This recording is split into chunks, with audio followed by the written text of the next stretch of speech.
A blizzard shut down an entire international airport in one single night. Thousands of travelers packed the terminals, waiting for flights that no longer had a departure time. Somewhere in that frozen chaos, a young woman sat alone in a corner seat, holding a leather folder against her chest as if her whole future lived inside it. Nobody noticed the quiet man who had just walked through the doors. 10 minutes later, he did something that made the entire airport go silent.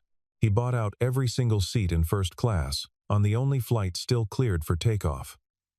Not for comfort, not for status, only to make certain that the seat beside her would never belong to anyone else. Nobody understood why. Not yet. The truth would come slowly, the way old snow melts, revealing what had been buried underneath for 15 long years. Chicago, in the middle of winter, looked like a city that had forgotten how to breathe. Snow fell sideways against the terminal windows, and the wind outside screamed like it had somewhere urgent to be. Inside, hundreds of flights blinked red on the departure boards, one after another. Canceled, canceled, canceled. Passengers shouted at gate agents, who had no answers left to give. Children cried near the vending machines. Businessmen paced with phones pressed to their ears, repeating the same apology to people who were not listening anymore. The air smelled like burnt coffee and wet wool coats. In the middle of that noise walked a man nobody recognized. He wore a plain gray coat, no logo, no watch worth mentioning, boots scuffed at the toe. He carried nothing but a worn duffel bag over one shoulder. His name was Nathan Cole, 39 years old, chairman of one of the largest logistics companies on the continent, a man whose decisions moved cargo across oceans and whose signature could shift entire markets. Yet nobody in that terminal would have guessed it. He never brought security. He never needed to. He had learned a long time ago that the quietest men are the ones who see the most. He was a father, though not the kind people expected, a single dad who lived alone most nights, raising his daughter between board meetings and red-eye flights. A man who had built an empire and lost almost everything else along the way. He kept his life small on purpose. Simple clothes. Simple habits. A man who preferred being invisible in a crowd rather than admired in a room. Across the terminal, near a frost-covered window, sat a woman he had never met. She was maybe 32, dressed sharp even in the chaos, a navy coat draped over the back of her chair, a leather folder resting on her lap like it held something more valuable than paper. Her name was Claire Bennett, and she was an attorney on her way to New York for the most important hearing of her entire career. If she missed that hearing, years of work would collapse in a single afternoon. She kept checking her watch. She kept telling herself to breathe. Her hands, though steady in every courtroom she had ever stood in, trembled slightly now. Just enough for someone paying close attention to notice. Nathan noticed. He did not know why his eyes kept drifting back to her. Something about the way she held herself, calm on the surface, frightened underneath, felt strangely familiar, like a melody he had heard once and could not name. He told himself it was nothing.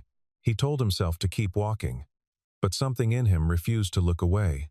It began with something small, the kind of detail most people would never think twice about. A brass keychain hung from the strap of Claire's bag, dulled by years of handling, shaped like an open book with a single star engraved above it. Nathan stopped mid-step when he saw it. His chest tightened in a way boardrooms and billion-dollar deals had never managed to do. He knew that symbol. It belonged to Lincoln University, a small campus 2 states away, a place he had not thought about in a very long time. 15 years earlier, before the company, before the money, before any of it, he had been a student there with empty pockets and a stomach that rarely felt full. He remembered the freezing nights in the library, the hum of old radiators, the smell of overdue books. He remembered, more than anything, one particular kindness. There had been a girl. He never learned her full name. She worked evening shifts at the library circulation desk, and every week, without a word, she quietly paid for his printing costs, slipped an extra sandwich into his study space, left him just enough so he could keep going one more week. He never saw her face clearly. He was always too exhausted, too embarrassed, too proud to look up and thank her properly. All he remembered was that keychain, clipped to her bag, catching the light of the reading lamp on the desk. He had spent 15 years since then wondering who she was. He had built an entire company, in some strange way, trying to prove himself worthy of a kindness he never got to repay. Claire, meanwhile, had no idea any of this history existed. All she knew was that a stranger in a gray coat kept watching her from across the terminal, and it was starting to make her uneasy. She shifted in her seat, pulled her folder closer, glanced away when their eyes met. She told herself he was probably just bored, or lost, or one of those men who thought staring was a form of charm. She did not like it, not today, not with everything riding on a flight that might never leave the ground. Somewhere in the back of her mind, though, a small question flickered. One she would not have been able to explain if asked. Something about him felt oddly familiar too, though she could not place why. She pushed the thought away and focused on her phone, refreshing the flight status again and again, praying for a miracle. Neither of them said a word to the other, not yet, but across that crowded, freezing terminal, something quiet had already begun to shift. The kind of thing that never announces itself loudly. The kind of thing that simply waits. Nathan found a seat far enough away to keep his distance, close enough to keep watching without seeming obvious about it. He told himself, more than once, that he was being ridiculous. 15 years was a long time. Faces changed. Cities changed. People who once worked evening shifts at a small university library did not simply reappear in the middle of a snowstorm in Chicago, sitting 40 feet away from him like nothing had happened in between. And yet, something about the way she sat, spine straight even in exhaustion, chin lifted even in worry, refused to let the thought go. He remembered other small details now, pieces he had not thought about in years. The way that unnamed girl used to leave a folded note beside the sandwiches. Never a message, just a small drawing of a sun, as if to say the day would get better, even when everything suggested otherwise. He remembered promising himself, during one particularly brutal winter, that if he ever managed to build something out of the nothing he had been given, he would find a way to say thank you properly. Somewhere between building his first company and losing sleep over shipping contracts 20 years later, that promise had quietly buried itself beneath everything else. Now, watching a stranger across a crowded terminal check her phone for the 4th time in 2 minutes, that old promise stirred awake again, uncertain, cautious, but undeniably alive. An announcement finally crackled through the terminal speakers, cutting through the noise like a blade. One flight, and only one, had been cleared for departure before the storm worsened further. Every other route out of the city was frozen solid until morning, maybe longer. The words had barely finished echoing before the entire waiting area turned into something close to a stampede. People rushed toward the gate counter. Voices rose over one another, some pleading, some demanding, a few outright shouting. A businessman offered triple the ticket price to a woman ahead of him in line, and she refused, gripping her own boarding pass like a lifeline. Families clutched children close, afraid of being separated in the crowd. The gate agents, exhausted and overwhelmed, tried their best to keep order, though it was clear the flight could not possibly hold everyone who needed it. Claire stood near the back, her folder tucked tightly under her arm, watching the chaos unfold with a sinking feeling in her chest. There were perhaps 30 seats left on that flight, and easily 3 times that many people desperate to fill them. She thought about the hearing waiting for her in New York, the years of preparation, the case that could define the rest of her career, and she felt something close to panic rising in her throat. She had never once in her life relied on luck. Today, luck seemed to be the only thing left. Nathan watched the scene from a distance, arms crossed, expression unreadable. He made one phone call. It lasted less than 2 minutes. His voice stayed low, calm, almost bored. The tone of a man used to solving problems most people would consider impossible. When he ended the call, he slipped the phone back into his coat pocket and said nothing. Within minutes, word spread through the terminal like wildfire. Every seat in first class on that final flight had just been purchased, all at once, by a single buyer. Gate agents exchanged confused glances.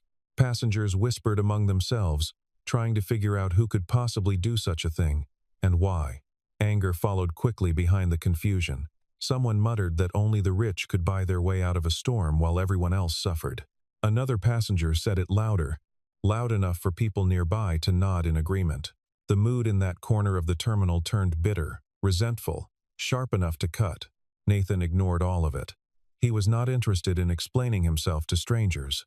He walked calmly through the crowd, weaving past suitcases and folded chairs, until he reached the spot where Claire stood, still frozen near the back of the gate area. He held out a single boarding pass between two fingers. Somewhere behind him, an older woman muttered that money always found a way to skip the line, and a young father shushed his daughter, telling her that some people simply lived in a different world than everyone else. Nathan heard every word of it. None of it changed his pace. He had built a career out of ignoring noise that did not matter. And right now, the only thing that mattered was standing 3 feet in front of him. "If you don't mind," he said, his voice quiet enough that only she could hear it. "There's a seat reserved for you." Claire stared at the pass, then at him, utterly speechless. The chaos around them seemed to fade into background noise. For a moment, neither of them moved. The offer should have felt like a gift. Instead, it felt like a trap. Claire looked at the boarding pass in Nathan's hand, then back at his face, searching for some hidden motive she was certain must be there. Nothing in her life had ever come without a price.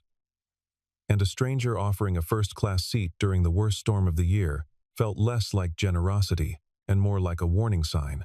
She had built her entire career on reading people quickly, on catching the small tells that revealed what someone truly wanted. Right now, she could not read him at all, and that unsettled her more than anything. "No offense," she said carefully, "but nobody spends that kind of money for a person they've never met. I'm not naive enough to believe there isn't a catch somewhere." She stepped back and gently pushed the boarding pass toward his chest, refusing to take it. Around them, a few passengers had slowed their arguing just enough to watch the exchange, curious about the man who had bought an entire cabin and the woman turning him down without hesitation. Claire straightened her coat, lifted her chin, and walked back toward her original seat near the frosted window. Her folder held tightly against her side like armor. Nathan did not follow her. He did not raise his voice, did not insist, did not do any of the things a man used to getting his way might have done. He simply looked at the boarding pass still in his hand, then slid it into his coat pocket, and allowed the corner of his mouth to lift into the faintest, most patient smile. "Then I suppose I'll wait," he said, mostly to himself, though loud enough that she heard it as she walked away. He found a seat nearby, close enough to keep an eye on the departure board, far enough to give her space. He did not check his phone. He did not pace like the businessmen around him. He simply sat there, calm as still water, as though time itself did not concern him. An hour passed, then another. The storm outside worsened, rattling the windows, and the crowd around the gate grew thinner as flights were canceled one by one, leaving only the passengers still hoping for that single remaining departure. Word continued to spread about the man who had bought out first class. And slowly, opinions began to shift.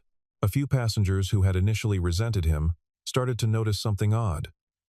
He never bragged, never mentioned his money, never acted as though he expected admiration. He simply sat, quiet and unbothered, while everyone else grew louder and more desperate. There was something almost disarming about a wealthy man who did not seem interested in being seen as wealthy at all. Claire watched him from across the gate area without meaning to. She told herself she was simply keeping track of a stranger who made her uncomfortable, nothing more. But the longer she watched, the more she noticed the same thing everyone else had begun to notice. He was not performing. He was not trying to impress anyone. He was just waiting, patiently, the way a person waits for something they already know is coming, even if it takes time. By the time the gate agent finally called for boarding, exhaustion had worn down whatever pride Claire had left. She thought about the hearing in New York, about years of work that could vanish if she did not find a way onto that plane. And she thought about the quiet, steady man who had made no attempt to pressure her since the moment she said no. She walked over to where he sat, arms crossed, unwilling to fully soften her expression even now. "I'll take the seat," she said. "But only because I have somewhere I need to be, not because of anything else." Nathan simply nodded, rising to his feet without a trace of triumph on his face. "Understood," he said. "Let's get you to New York." The aircraft lifted off just as the storm reached its heaviest point, snow slashing sideways against the windows, the cabin lights flickering once before steadying. Inside first class, the world felt strangely calm compared to the chaos left behind on the ground. Claire settled into the seat beside Nathan, her folder resting on her knees, her posture straight and guarded, the way a person sits when they are still deciding whether they trust the space around them. For a long while, neither of them spoke. The hum of the engines filled the silence, steady and low, almost soothing. Claire stared out the window at the endless white below, and Nathan studied the small details most people never noticed. The way she tapped her pen twice before writing anything, the way her eyes moved rapidly across the pages in her folder, absorbing information with practiced speed.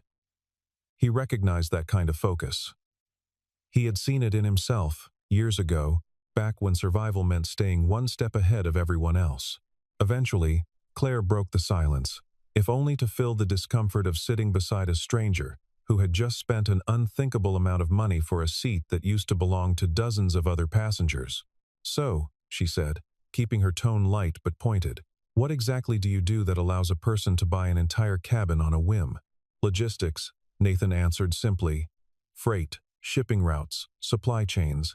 Not nearly as interesting as it sounds."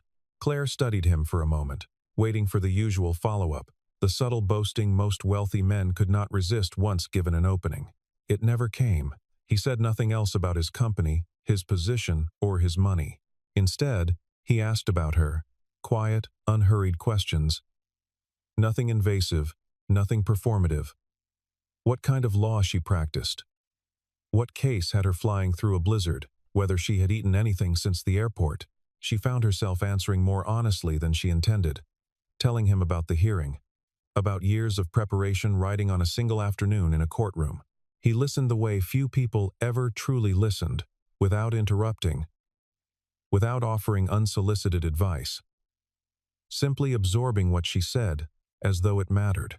As the conversation continued, something in Nathan's chest tightened again, the same feeling from the terminal earlier.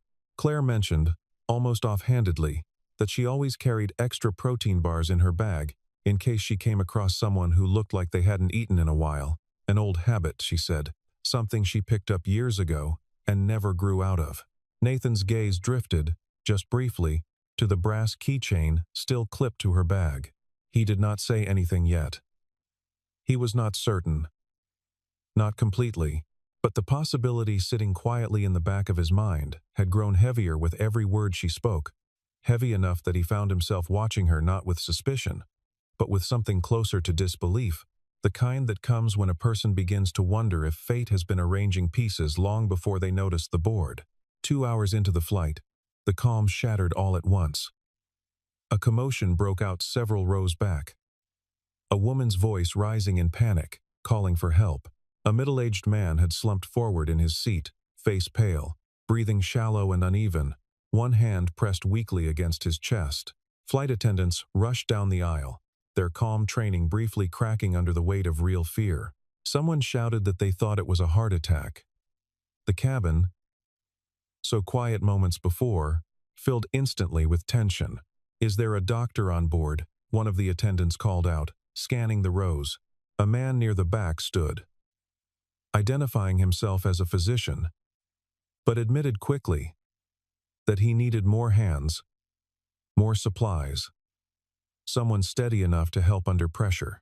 The passengers around him froze, uncertain, frightened, unwilling to get involved in something so serious at 30,000 feet. Claire was moving before she even finished processing the decision. She rose from her seat, folder forgotten on the cushion beside her, and made her way down the aisle with a calmness that startled even her. She had spent years training herself to stay level-headed under pressure, courtrooms, depositions, hostile cross-examinations, and something in her simply refused to freeze now. She knelt beside the ailing passenger, speaking to him in a low, steady voice, asking his name, keeping him focused, keeping him calm while the doctor worked. Nathan followed just behind her, without hesitation. He held the man's hand when Claire asked him to, kept eye contact with him, repeated her instructions when the man grew disoriented. Together, without ever having practiced anything like this before, they moved with an unspoken rhythm, as though some old memory buried deep inside. Both of them understood exactly how to work alongside the other. The physician called for the emergency medical kit, and Claire located it before the flight attendant had even finished turning around.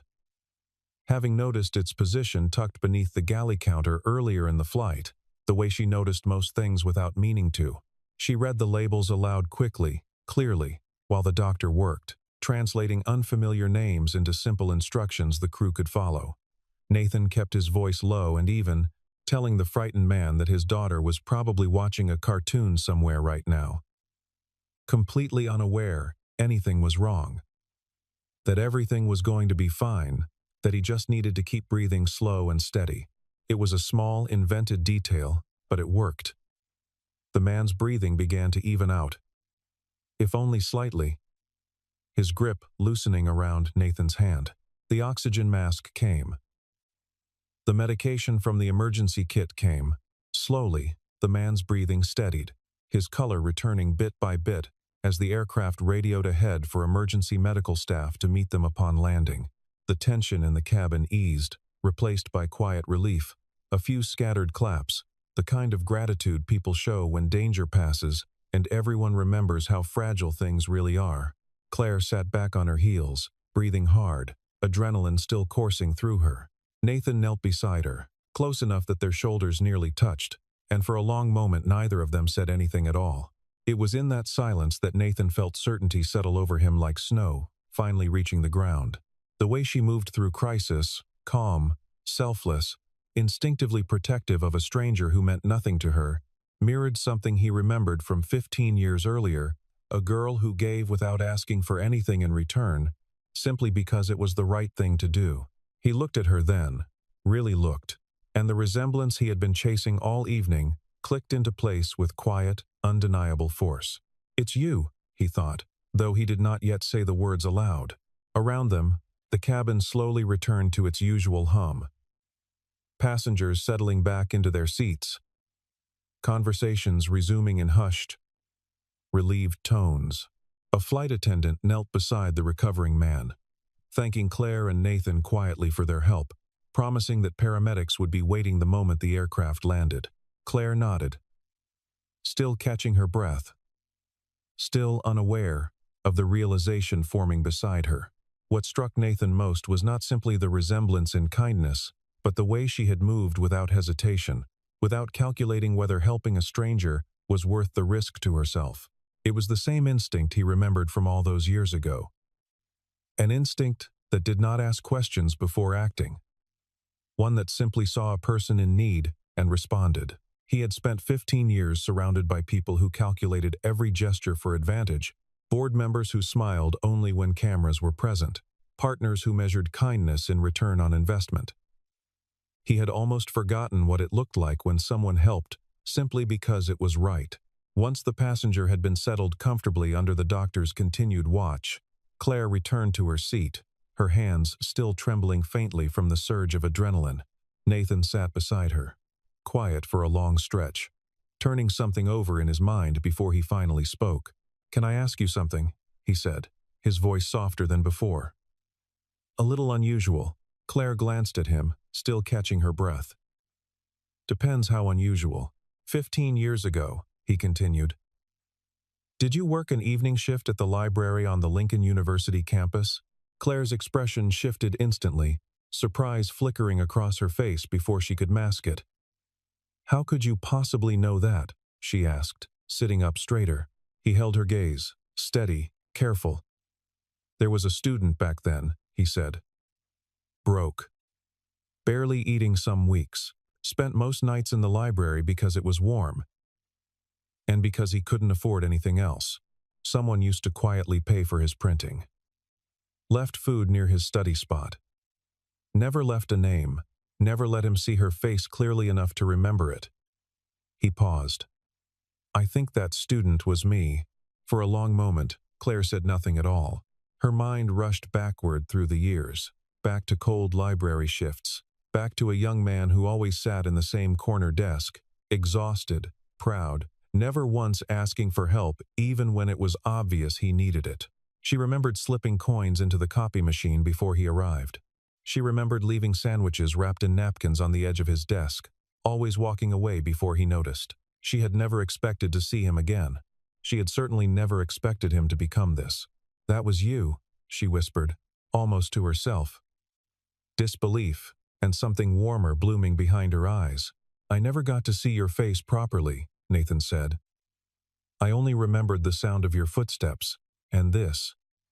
His eyes dropped briefly to the brass keychain, clipped to her bag. I've thought about you more than I probably should have. For 15 years. Wondering who you were. Wondering if I'd ever get the chance to say thank you. Claire's throat tightened. She had never once thought that small act, one she barely remembered choosing to do, might have meant so much to someone. It changes people, she said quietly. Kindness like that. I just never imagined it would find its way back to me. She told him, slowly, pulling the memory back into focus, that she had taken that job at the library, mostly because it paid just enough to cover her own tuition gap, not out of some grand sense of charity. She remembered the tired boy in the corner desk, mostly because he never once complained, never once asked for anything, which somehow made her want to help him more than the students who did. She said she used to worry about him during finals week, wondering if he had eaten, wondering if he had slept. And then one semester, he simply stopped coming. And she never learned why. I graduated, Nathan said quietly. Early. I took every extra credit I could find, because I couldn't afford another semester of tuition. I never got the chance to come back and thank the person who made those last 2 years survivable. I looked, for a while, after everything started to succeed. I never found a name to search for. Claire shook her head slowly, still absorbing it all. I never told anyone my last name. Not even the students I helped.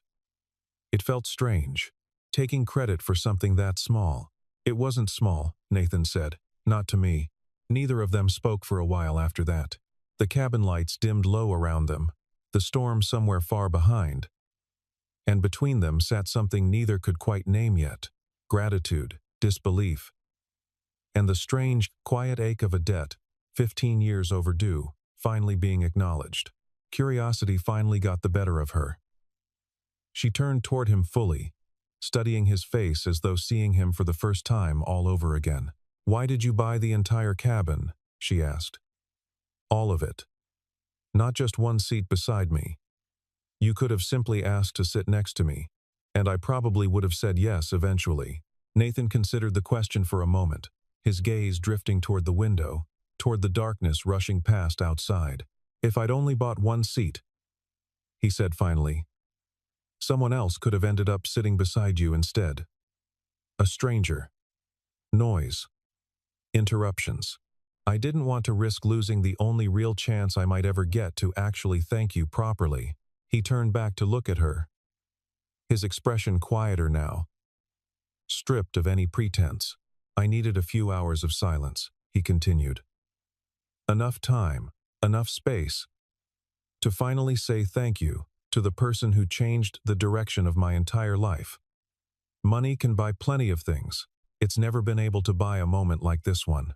Claire sat with that for a long time, feeling something shift inside her chest, something she had not expected to feel toward a stranger she had refused, only hours earlier, to even sit beside. I understand now, she said softly. It was never about romance, and it certainly wasn't about impressing anyone. It was a debt he had carried quietly for 15 years, one he finally had the chance to repay. One small act of decency answered with an entire cabin of silence and gratitude. I never expected repayment, Claire said quietly. That's not why any of us do things like that. I know, Nathan replied. That's exactly why it mattered so much. The conversation deepened after that, the walls between them lowering piece by piece. With every mile, the aircraft carried them closer to New York. Nathan spoke about his life beyond the company. He had been married once, young, ambitious, certain that success would be enough to hold two people together. It hadn't been. The marriage ended years ago, quietly, without the drama people often expected from someone in his position. What remained was a daughter he adored, and a version of himself that had grown almost too comfortable being alone. Burying himself in work because work never asked anything emotionally difficult of him. Claire listened without judgment, recognizing pieces of her own story reflected back at her. She told him, in turn, about a relationship years earlier that had ended in betrayal, the kind that leaves a person questioning every instinct they once trusted. She had thrown herself into her career the same way he had thrown himself into his company, using ambition as armor, convincing herself that being alone was simply easier than being hurt again. Neither of them tried to fix the other. Neither offered hollow reassurances or rushed sympathy. They simply listened, two people who had built successful, guarded lives out of old wounds, recognizing in each other a kind of honesty rarely offered to strangers. Nathan admitted, quietly, that his daughter was the only reason he still remembered how to feel anything at all some weeks. Work had a way of hollowing a person out slowly, he said, filling every hour so completely that there was no room left to notice what was missing. He confessed that he had turned down dinner invitations, birthdays, entire weekends, all in the name of building something that, in the end, had never once asked him to be kind, only efficient. He was good at efficient. He was still learning how to be anything else. Claire understood that better than she expected to. She told him about the year she made partner at her firm. The same year her long relationship quietly ended. Not with a dramatic fight, but with a slow, mutual realization that neither of them had been present for a very long time. She had thrown herself into casework the way some people throw themselves into grief, filling every waking hour so there was no space left to feel the loss. It worked for a while.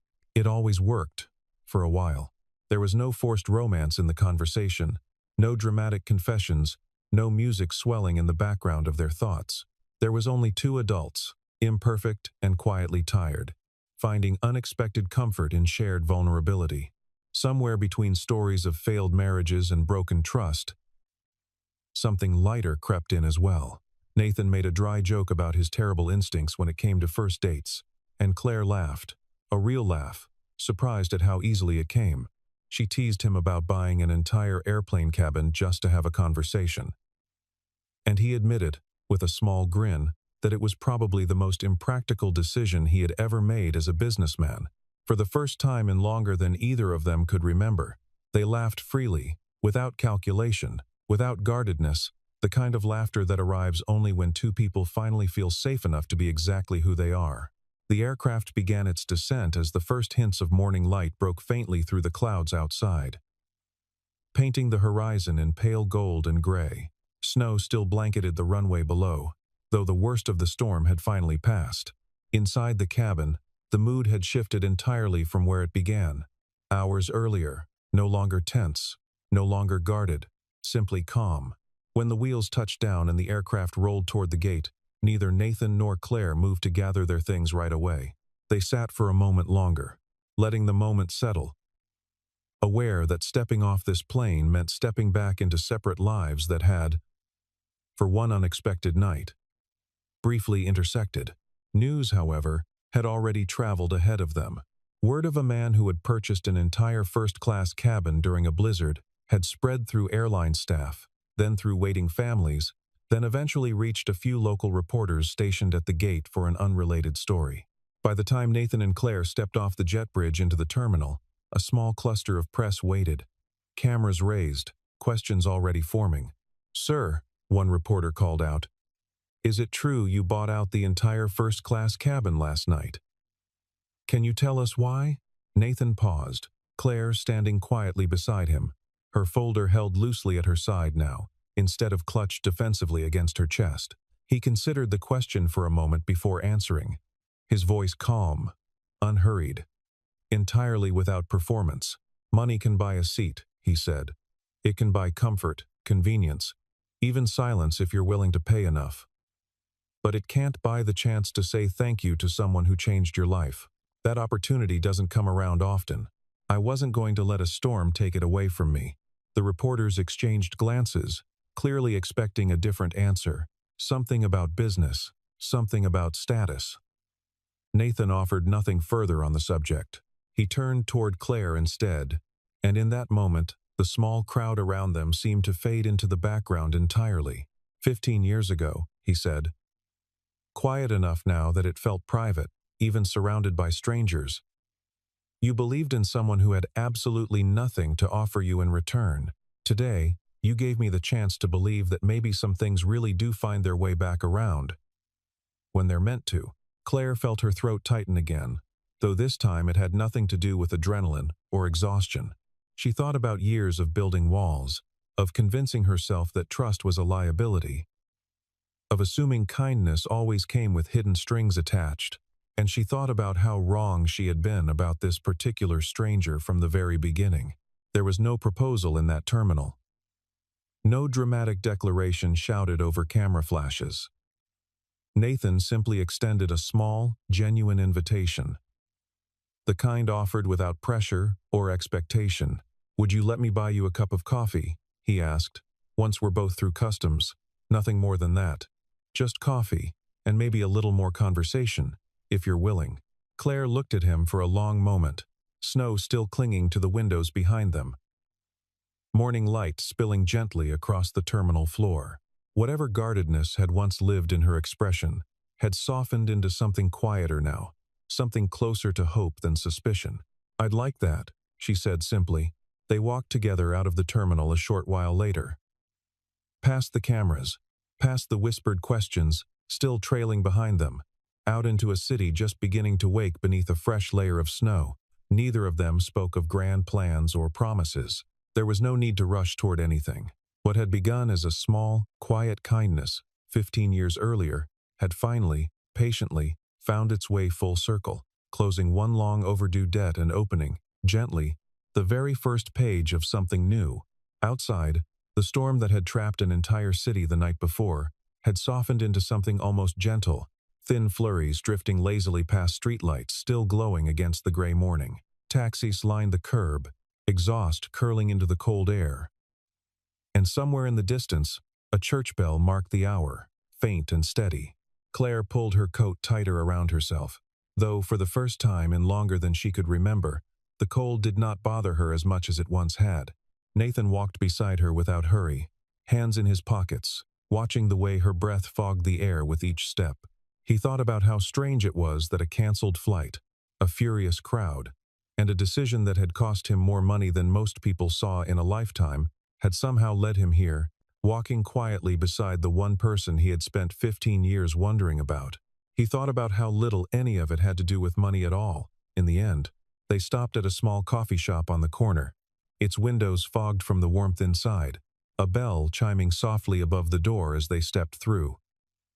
Claire ordered something simple. Nathan did the same. They sat by the window, watching the snow fall over a city slowly waking up, and for a while neither of them said much of anything, content simply to sit in the quiet after so much noise. It was Claire who finally broke the silence, turning her cup slowly between her hands. I used to wonder, she said. Whatever happened to that tired kid who always sat in the corner of the library? I hoped he made it out okay. Nathan smiled. The kind of smile that reached his eyes without effort. He did, he said. Eventually. It just took him 15 years to say thank you properly. Claire laughed softly, shaking her head. Well, she said, I'd say the timing worked out. Outside the window, the city continued waking beneath its blanket of snow, unaware of the small, quiet ending that had just become a beginning inside a coffee shop on a forgotten corner. There were no promises made that morning, no declarations, nothing rushed or dramatic. Only two people, once strangers bound by a single act of kindness, choosing quietly to see where an unexpected second chance might lead. Sometimes the largest turns in a person's life arrive wrapped in something as small as a folded note beside a sandwich. or a boarding pass offered without conditions, waiting patiently for exactly as long as it takes to finally be understood.